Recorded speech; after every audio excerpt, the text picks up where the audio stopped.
नमस्कार मित्रांनो, कसे आहात सगळे? मस्त मजेत ना? एस क्लास एज्युकेशन बाय सुहानीमध्ये तुम्हा सर्वांचं मनापासून स्वागत आहे.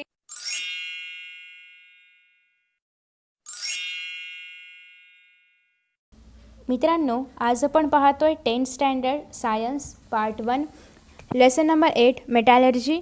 आणि मेटॅलर्जी या लेसनचा आज आपण पाहणार आहोत टॉपिक, तो म्हणजे corrosion of a metal. So या ठिकाणी काही प्रश्न विचारलेले आहेत. याआधीचे सगळे टॉपिक्स आपण ऑलरेडी कवर केलेले आहेत. त्याची लिंक डिस्क्रिप्शन बॉक्समध्ये आहेत, त्यावर जाऊन तुम्ही ते सगळे व्हिडिओज पाहू शकता. सो फर्स्ट आहे, what is mean by corrosion. Corrosion म्हणजे काय? तर कोरोजन म्हणजे कुठल्या पण मेटलचं किंवा कुठल्याही सबस्टन्सचं डिग्रेडेशन होणं by the chemical reactions which takes place in the environment. Okay, degradation होणं, ऱ्हास होणं कुठल्या पण गोष्टीचा, त्याच्यावरती गंज चढणं, याला आपण कोरोजन असं म्हणतो. So have you seen the following things? Old iron bars of buildings, म्हणजे तुम्ही बिल्डिंगचे जुने सळ्या असतात ज्या आयरनच्या, तर त्या पाहिलेल्या आहेत का? Copper vessels not cleaned for long time. एखादं कॉपर वेसल असेल जे तुम्ही खूप कालावधीसाठी जर क्लीन नाही केलं तर त्याच्यावरती एक ब्लॅकिश थर येतो, तो तुम्ही पाहिला आहे का? किंवा ब्लॅक आणि सिल्वर असा मिक्स एक थर येतो, तो तुम्ही पाहिला आहे का? सिल्वर ऑर्नामेंट्स तुम्ही पाहिले आहेत का? जर खूप दिवस नाही वापरले किंवा त्याचा जर संबंध कुठल्या केमिकल रिॲक्शनशी आला तर ते पण काळं पडतं. और idols expose to air for long time, किंवा असे काय स्टॅच्यूज किंवा आयडॉल्स की जे खूप कालावधीसाठी त्याचा संबंध एअरशी किंवा ऑक्सिजनशी येतो आहे. Old abandoned vehicles fit to be thrown away, आणि असे खूप जुने व्हेइकल्स की ज्यांचे पार्ट्स गंजलेले आहेत, असं तुम्ही पाहिलं आहे का? सो पाहिलं असेल तर हो, नसेल तर नाही. Think about it. Why do silver articles turn blackish while copper vessels turn greenish on keeping in air for a long time. म्हणजे जे सिल्वर आर्टिकल्स असतात तर ते खूप दिवस जर एअरच्या संपर्कामध्ये किंवा ऑक्सिजनच्या संपर्कामध्ये किंवा इतर कुठल्याही केमिकलच्या संपर्कामध्ये जर ठेवले तर ते ब्लॅकिश होतात. आणि कॉपर वेसल्स ग्रीनिश होतात. असं का होतं? तर त्याच्यावरती रस्ट निर्माण होतं, ते गंजतं, आणि ते गंजल्यामुळे त्याची रिॲक्शन होते मॉइस्ट एअरसोबत, ऑक्सिजनसोबत, आणि त्याच्यामुळे ते गंजल्यामुळे ते ब्लॅकिश किंवा ग्रीनिश दिसतं. Why do pure gold and platinum always glitter. म्हणजे जे प्युअर गोल्ड असतं, प्युअर गोल्ड आणि प्लॅटिनम आणि प्युअर गोल्ड दोन्ही पण कसे आहेत? लेस रिॲक्टिव्ह आहेत किंवा मोस्टली नॉन रिॲक्टिव्हच आहेत. मग ते ऑलवेज चमकत का असतात? कारण ते कुणाशी रिॲक्ट नाही करत, कारण ते लेस रिॲक्टिव्ह आहेत. ते ना वॉटरशी रिॲक्ट करतात. गोल्ड वॉटरशी पण रिॲक्ट करत नाही, ऑक्सिजनशी पण नाही करत, ॲसिडशी पण नाही करत, प्लॅटिनम पण नाही करत. त्याच्यामुळेच ते कशात नॉन रिॲक्टिव्हच आहेत. इन केस काही केसेसमध्ये ते रिॲक्टिव्ह आहेत, बट ते नॉन रिॲक्टिव्हच आहेत आणि लेस रिॲक्टिव्ह आहेत. त्याच्यामुळे ते नेहमी ग्लिटर असतात, नेहमी चमकत असतात. नेक्स्ट आहे, rusting of iron articles causes large financial loss. म्हणजे आयरन आर्टिकल्स जे लोखंडाच्या वस्तू आहेत त्यांचं रस्टिंग, याच्यामुळे खूप मोठ्या प्रमाणामध्ये फायनान्शियल लॉस होतं. आणि thus corrosion of iron that is rusting is a big problem. म्हणजेच आयरनचं कोरोजन होणं म्हणजेच आयरनच्या आर्टिकल्स गंजणं किंवा रस्ट होणं म्हणजेच गंजणं, हा एक सगळ्यात मोठा प्रॉब्लेम आहे. बिकॉज त्याच्यामुळे खूप मोठ्या प्रमाणामध्ये फायनान्शियल लॉस होतं त्याला. आणि जर ते कोरोजन प्रिव्हेंट करायचं असेल तर त्यासाठी अनेक मेथड्स आहेत, त्या पण आपण बघणार आहोत. So first, iron reacts with moist air. जे वातावरणामध्ये जे मॉइस्ट असतं, जे मॉइश्चर असतं, जे पण ह्युमिड असतं, त्याच्याशी आयरन रिॲक्ट करतं. And a deposit of reddish substance that is Fe2O3H2O, ज्याला की आपण रस्ट म्हणतो, ते त्याच्यावरती तयार होतं. सो जसं की तुम्हाला माहिती आहे, आयरन एक रिॲक्टिव्ह मेटल आहे आणि त्याच्यामुळे तो पटकन मॉइस्ट एअरशी किंवा एअरमध्ये जे ऑक्सिजन वगैरे पार्टिकल्स आहेत, एअरमधले जे मॉइस्ट एअर जे आहे त्याच्याशी रिॲक्शन घडून येतात. आणि मग त्याच्यामुळे त्याच्यावरती एक लाल कलरचा, रेडिश कलरचं एक सबस्टन्स तयार होतं, ज्याचा मॉलिक्युलर फॉर्म्युला आहे Fe2O3H2O, ज्याला की आपण रस्ट म्हणतो, गंज लागणे म्हणतो. ओके, नेक्स्ट आहे दुसरं, carbon dioxide in moist air reacts with the surface of copper vessel. जे मॉइस्ट एअरमधलं जे कार्बन डायऑक्साईड आहे ते कॉपर वेसलशी त्याची रिॲक्शन घडून येते आणि त्याच्यामुळे कॉपरच्या वेसलवरती आपल्याला ग्रीनिश लेअर बघायला मिळतो. So copper loses its lustre, आणि त्याच्यामुळे कॉपर त्याचे जे चकाकी आहे तर ते हरवून बसतो. आपण पाहिलं होतं फिजिकल प्रॉपर्टीज ऑफ मेटल्समध्ये की मेटल्सला लस्टर असतं, आणि जेव्हा मेटल्स एखाद्या केमिकल्सच्या किंवा एअरमध्ये जे मॉइश्चर आहे, ऑक्सिजन आहे, त्याच्या संपर्कामध्ये खूप कालावधीसाठी संपर्कामध्ये येतात, तेव्हा त्यांचं लस्टर हळूहळू डिसॅपर होऊ लागतं. आणि तेच कॉपरच्या बाबतीत होतं की खूप मोठ्या प्रमाणामध्ये जे मॉइस्ट एअरमध्ये असणारं कार्बन डायऑक्साईड आहे त्याच्याशी कॉपरची रिॲक्शन होते आणि त्याच्यामुळे कॉपरची जी चकाकी आहे तर ती हळूहळू जाऊ लागते आणि त्याच्यावरती ग्रीनिश कलरचा लेअर तयार होतो. तो लेअर असतो कॉपर कार्बोनेट CuCO3चा. This is called as patination of copper.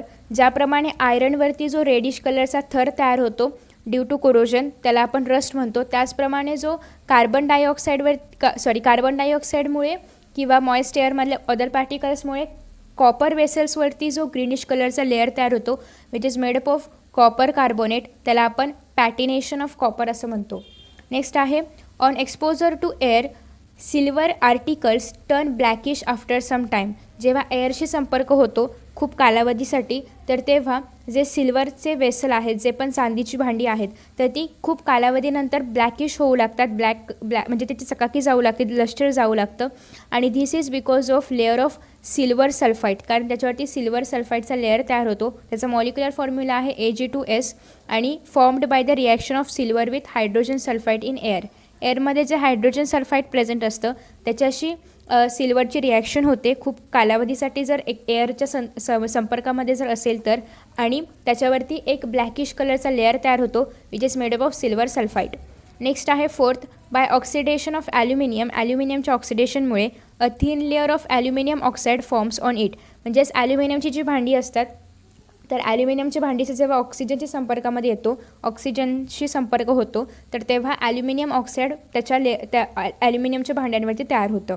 Okay, मग हे तर झालं की कशामुळे कुठल्या मेटलचं रस्टिंग होतं किंवा कोरोजन होतं आणि त्या ठिकाणी कुठल्या प्रकारचा लेअर तयार होतो, कुठल्या कलरचा होतो किंवा कशाचा लेअर तयार होतो हे आपण पाहिलं. पण हे प्रिव्हेंट करता येऊ शकतं का? तर नक्कीच करता येऊ शकतं, कारण कोरोजन होणं किंवा रस्टिंग होणं याच्यामुळे अर्थातच फायनान्शियल लॉस होतो आहे.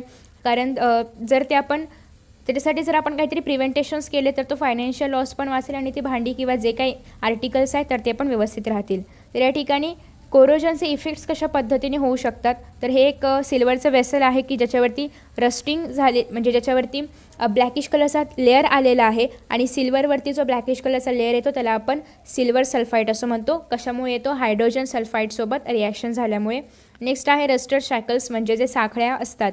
मग आता त्या साखळ्या लोखंडाच्या असतील तर त्या ठिकाणी रेडिश कलरचा एक सबस्टन्स म्हणजे एक रेडिश कलरचा लेअर बघायला मिळतो आहे, ज्याला की आपण रस्टिंग म्हणतो, जो की मॉइस्ट एअरच्या संपर्कामध्ये आल्याने झालेला आहे.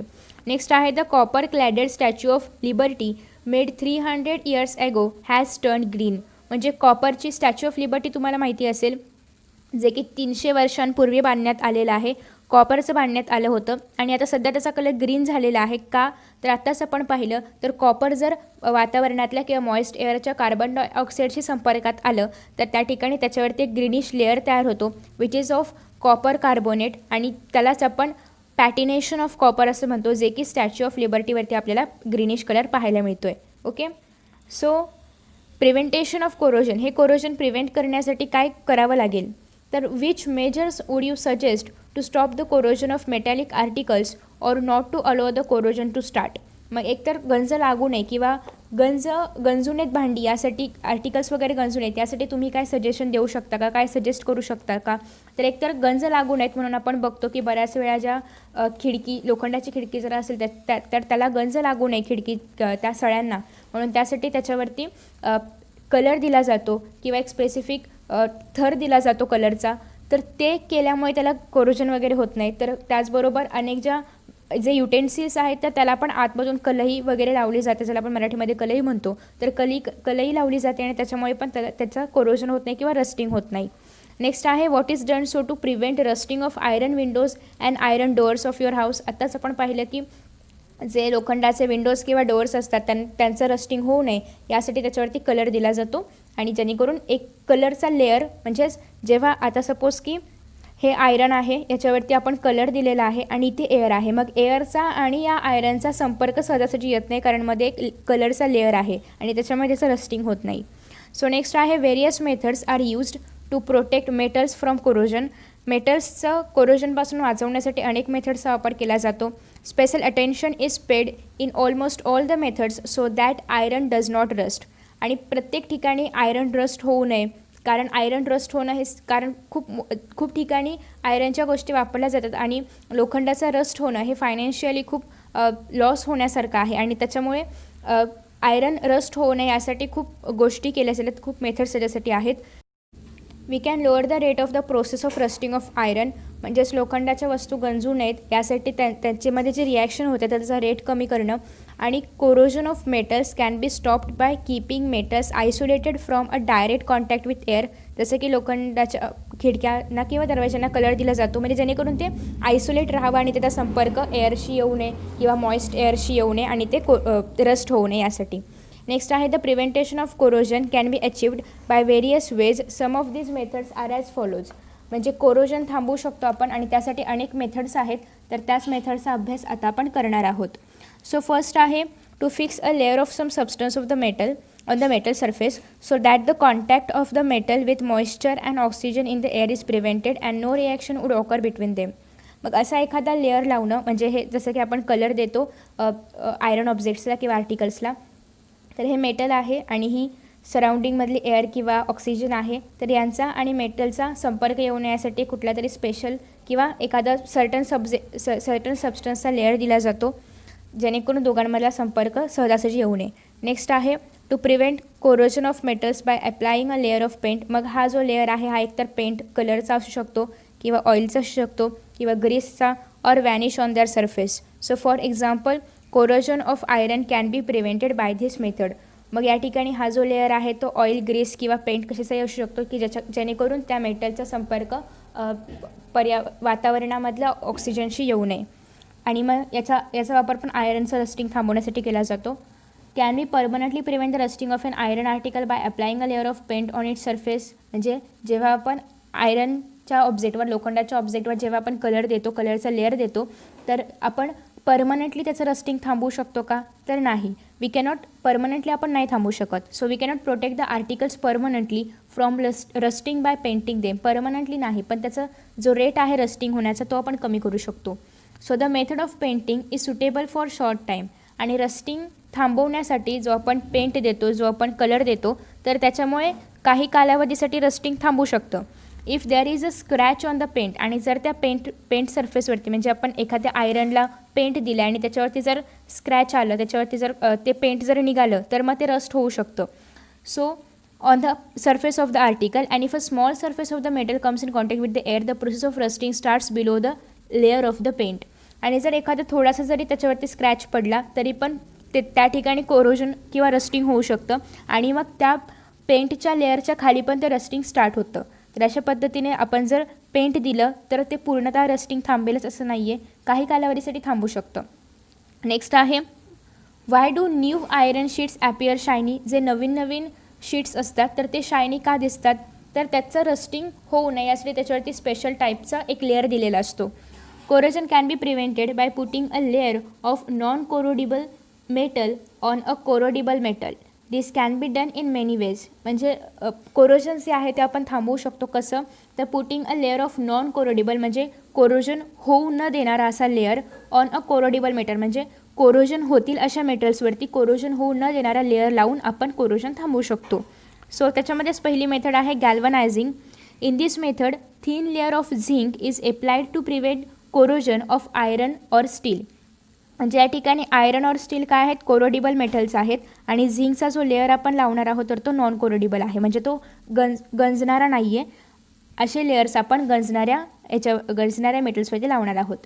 So for example shining iron nails pins etcetera.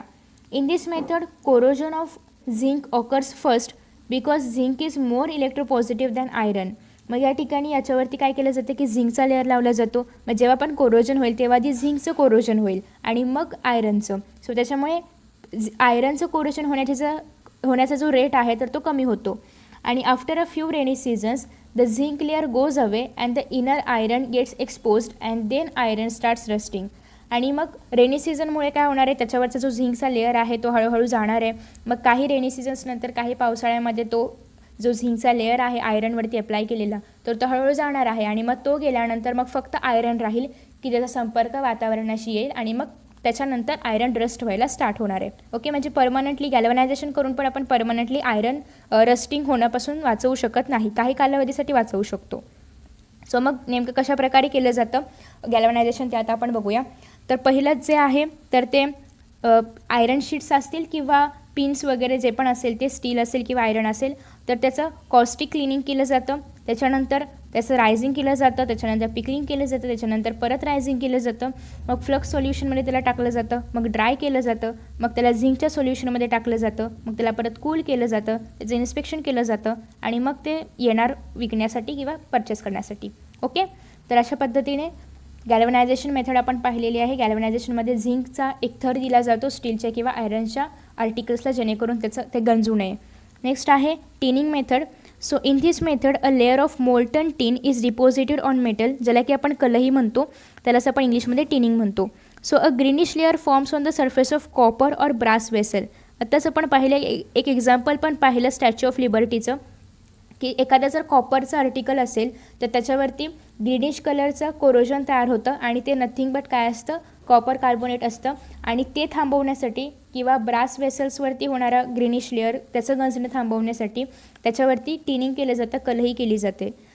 This greenish layer is poisonous, आणि हे ग्रीनिश लेअर पॉयझनस असतं. जर आपण बटरमिल्क किंवा करी बटरमिल्क किंवा करी म्हणजे काही पण जे आपल्या खाण्याचे पदार्थ आहेत ते जर आपण कॉपर वेसल्समध्ये किंवा ब्रास वेसल्समध्ये ठेवले, ज्याच्यावरती ग्रीनिश लेअर आलेला आहे अशा वेसल्समध्ये ठेवले तर ते स्पॉईल होऊ शकतात, खराब होऊ शकतात.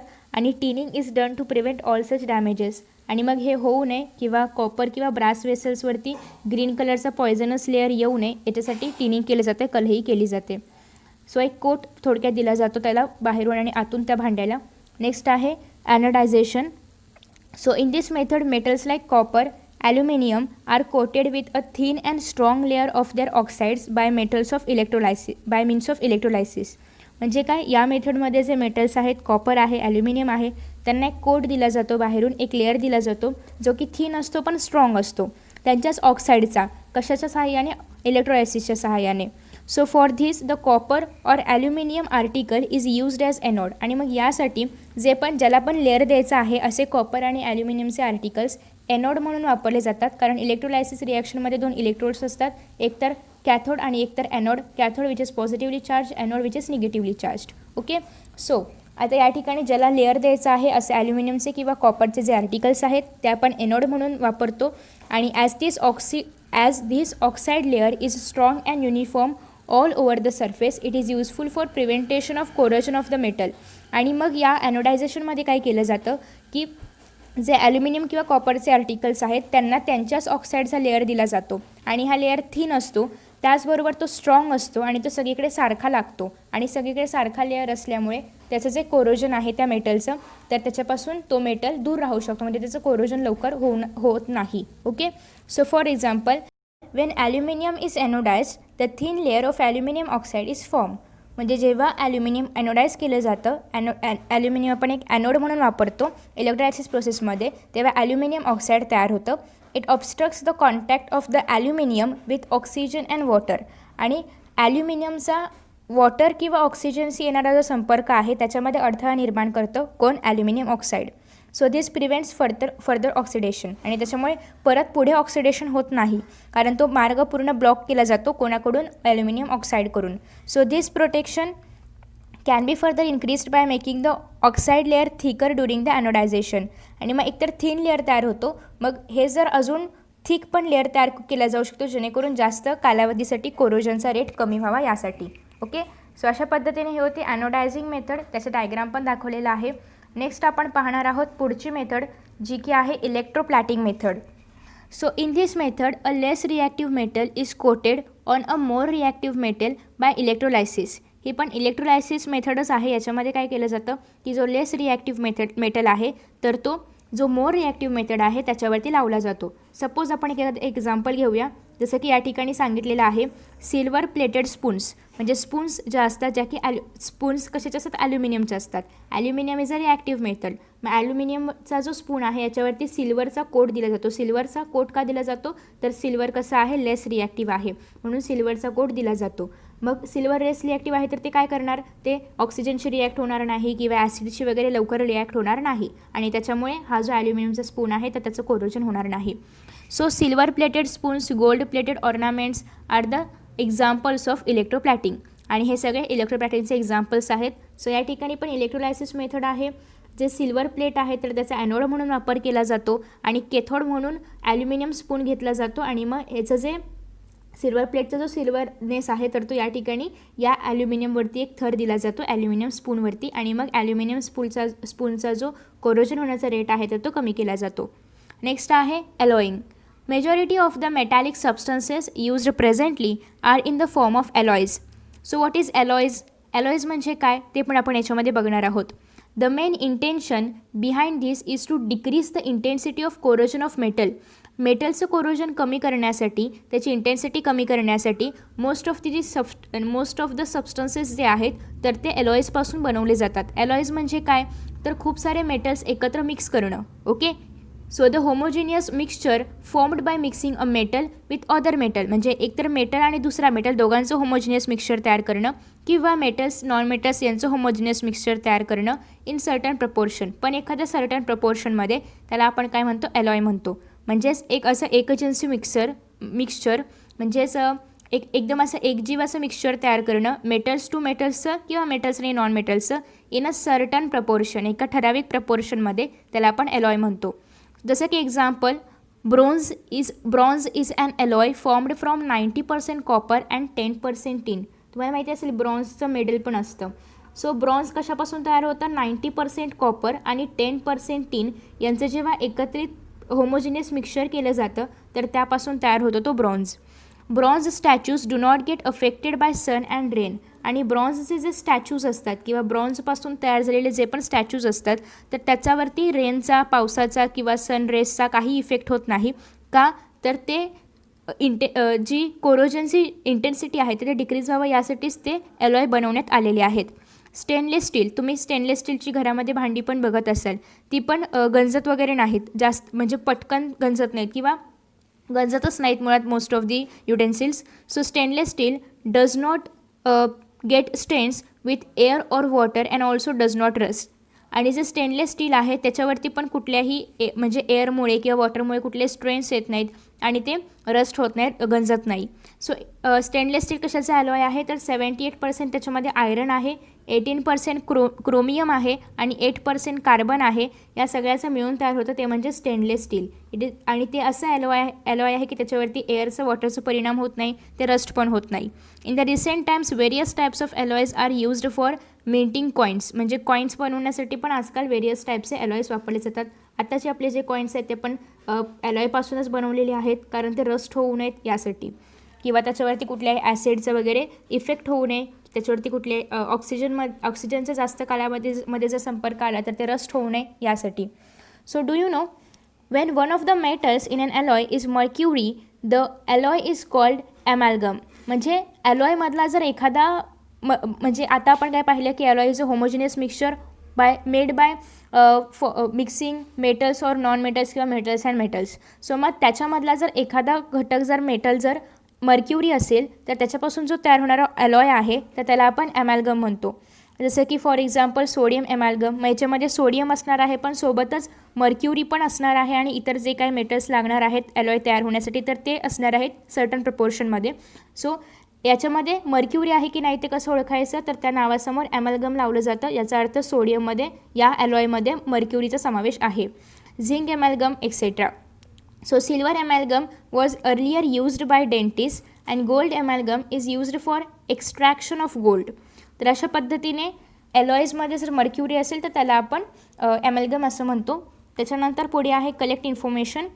What are the various alloys used in daily life, where are those use. जसे की आपण कॉईन्समध्ये वापरतो, अजून युटेन्सिल्स स्टेनलेस स्टीलचे वगैरे वापरतो, अजून तुम्ही एक्झाम्पल्स लिहू शकता. नेक्स्ट आहे what are the properties that the alloy used for minting coins should have. म्हणजे कॉईन्स बनवण्यासाठी जे अलॉयस वापरले जातात त्यांच्यामध्ये काय प्रॉपर्टीज असायला पाहिजे.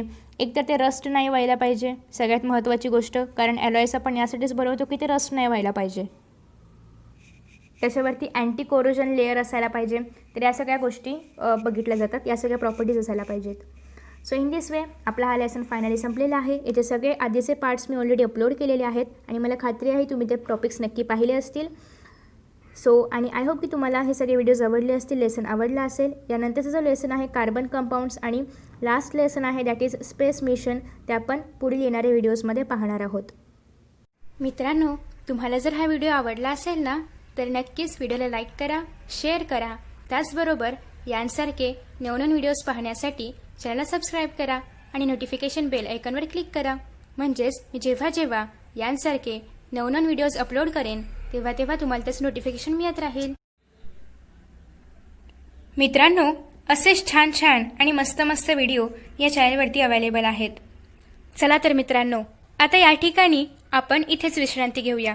पुन्हा भेटूया नवीन पाठासोबत, नवीन व्हिडिओसोबत, नवीन टॉपिकसोबत. तोपर्यंत पाहत रहा S class education by Suhani, तेही सुहानी सूर्यवंशी या चॅनलवरती. So friends, thank you so much for watching this video. See you in next video.